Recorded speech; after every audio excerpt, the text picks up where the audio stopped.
Bonjour, bonsoir à tout le monde, j'espère que vous allez bien. Alors, tout dépend de l'heure à laquelle vous allez nous suivre. Si vous nous suivez la journée, bonne journée à vous. Et si vous nous suivez le soir, bonne soirée à vous aussi. Alors, aujourd'hui, nous sommes là pour partager avec vous. Déjà, je vous souhaite la bienvenue dans notre compte YouTube. Déjà, si vous n'êtes pas abonné, nous vous demandons de vous abonner parce qu'on a maintenant décidé de devenir YouTubeur. YouTubeur pour Jésus-Christ. Et nous croyons que nous allons gagner beaucoup d'âmes au travers de tous les partages que nous commencerons à faire. Nous allons parler de l'amour de Dieu, de l'amour de Jésus, de la communion avec le Saint-Esprit. Nous parlerons de tellement beaucoup de choses que je suis sûr que de là où tu ne pourras être que béni. On aura des bons enseignements. Vous voyez comme là, nous vous préparons des enseignements qui vont vous bénir. Alors soyez là, soyez présents.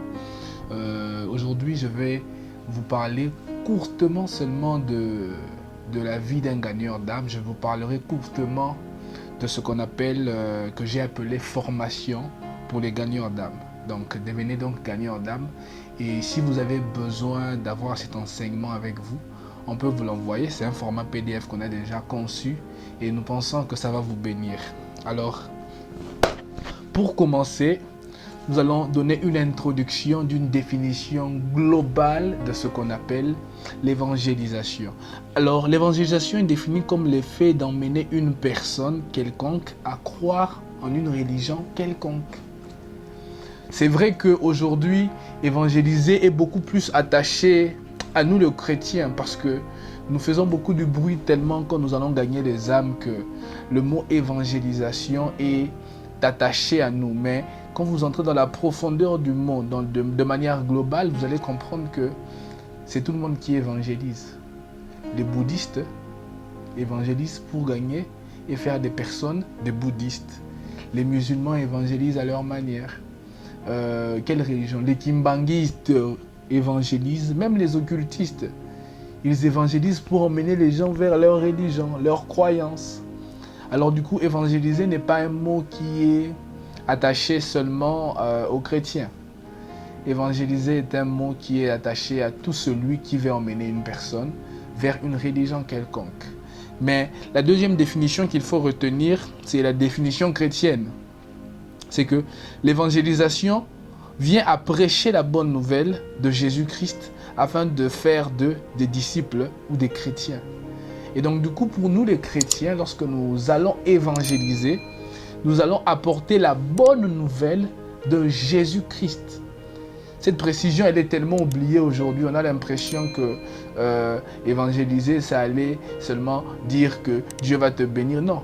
L'évangélisation, premièrement, c'est apporter la bonne nouvelle de Jésus-Christ afin de faire d'eux des disciples ou des chrétiens. Parce que lorsqu'on va prêcher une personne, on va pour l'emmener à croire en celui qui nous a sauvés. Donc celui qui nous a sauvés peut aussi devenir celui qui vous a sauvé. Et donc du coup, on part leur donner ce témoignage que l'on a. Parce que vous savez déjà, j'aimerais déjà même ouvrir une parenthèse. Aujourd'hui, on laisse beaucoup évangéliser aux pasteurs, aux évangélistes, aux docteurs, à ceux qui ont les appels ministériels. Mais on oublie une chose de très importante, c'est que évangéliser, c'est fait pour tous les chrétiens.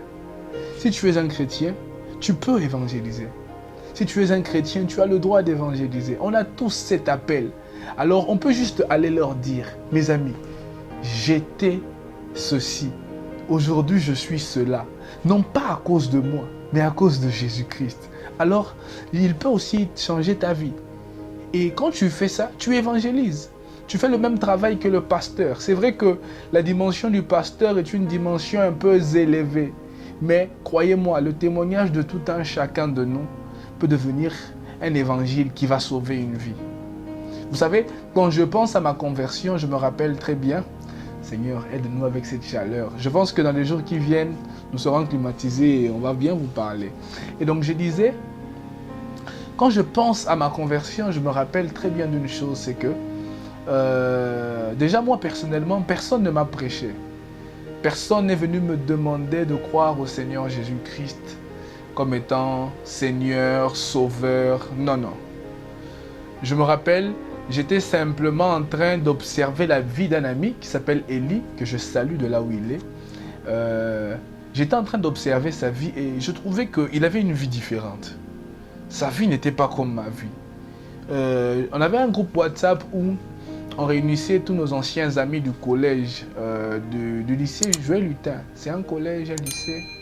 Bon, je sais plus. C'était un groupe WhatsApp et on était là. Et il y avait des petites insultes qui se faisaient. Et j'étais en train de l'observer. Il réagissait toujours de manière différente. Et même dans le groupe, c'était une personne qui était toujours différente. Vous voyez? Et tout un chacun de nous pouvait observer que Eli n'est pas comme nous. Il est un peu différent. Et c'est même pour ça que les filles l'aimaient beaucoup. Les filles l'aimaient beaucoup.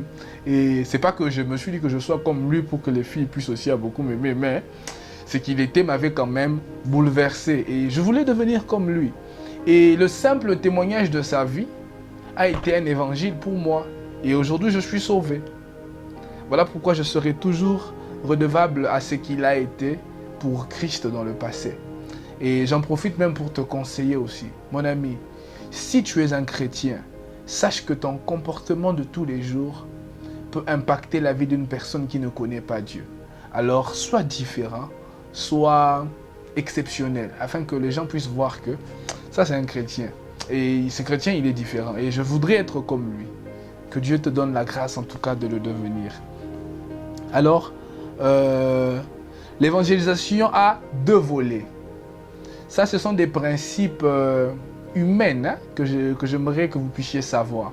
Mais cela n'exclut pas qu'il peut y avoir des exceptions. Mais l'évangélisation, le premier volet, c'est que évangéliser, c'est emmener une personne à croire en la bonne nouvelle. C'est quoi cette bonne nouvelle? C'est Jésus. Alors apprenez que l'évangélisation, c'est dire aux gens qu'il y a un homme qui est Dieu, qui a quitté les cieux, qui est venu sur terre afin de pouvoir te sauver de ton péché. Et du coup, on doit d'abord les emmener à croire en ce que Jésus-Christ a fait pour notre vie, pour notre salut. Tel est le premier volet de l'évangélisation. Et le deuxième volet, c'est emmener la personne à recevoir Jésus-Christ comme Seigneur et Sauveur. Et donc, vous allez comprendre que par là, nous voulons simplement dire que ces deux volets se complètent. Il ne suffit pas seulement de dire à une personne qu'il y a un homme qui est venu, qui est mort pour toi. Plutôt, il y a un Dieu qui a quitté les cieux, qui est venu sur terre pour mourir afin que tu reçoives la vie. Alors, on s'arrête là. Non, non, non.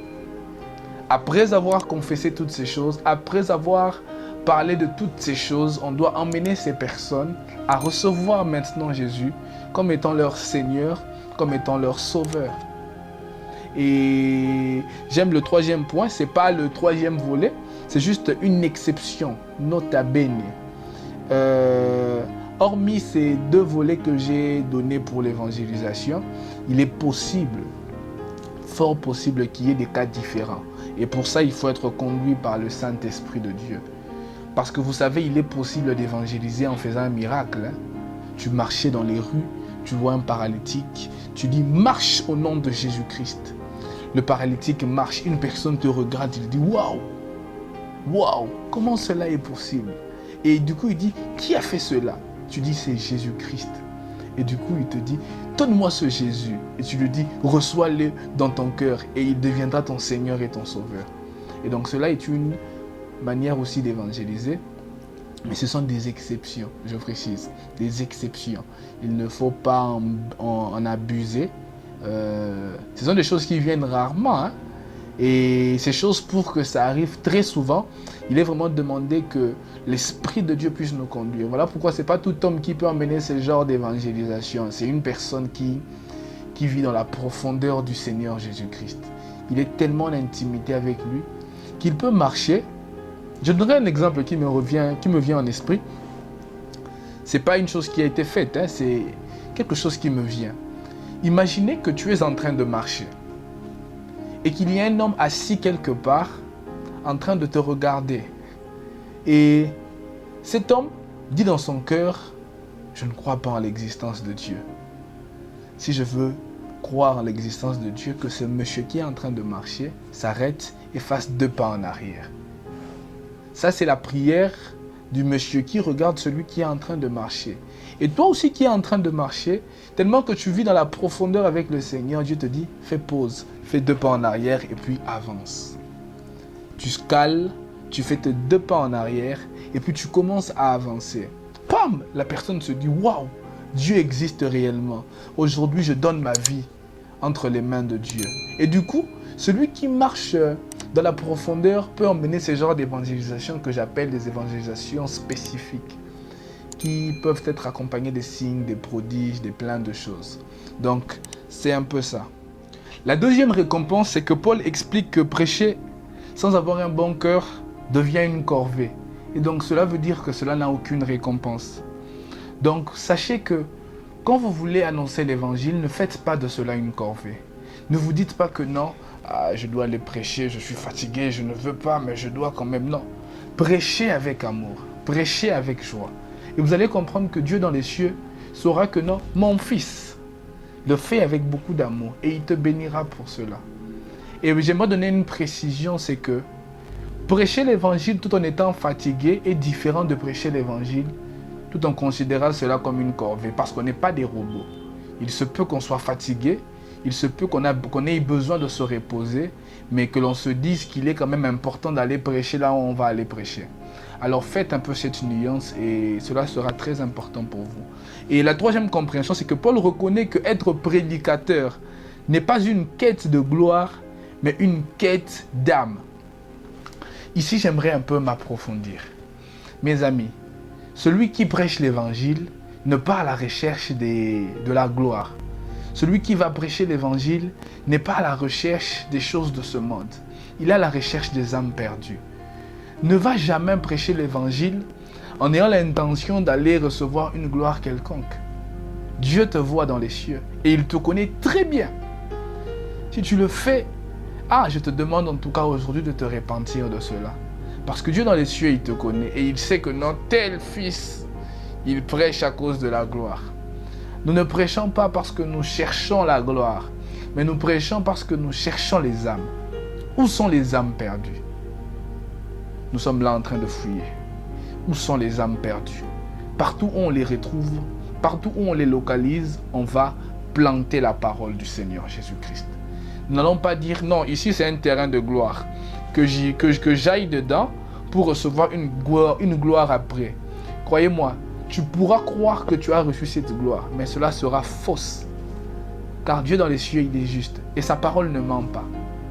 Tu ne peux pas recevoir une gloire qui ne vient pas de lui, sans qu'elle reste gloire. Tu finiras par chuter. Alors du coup, cherchez à comprendre que prêcher l'évangile, c'est la quête des âmes. Ce n'est pas la quête de la gloire. Alors maintenant, nous allons répondre à une question très importante. De qui veut-on sauver les âmes? Parce que plusieurs se disent, pourquoi vous évangélisez? Pourquoi vous présentez Jésus?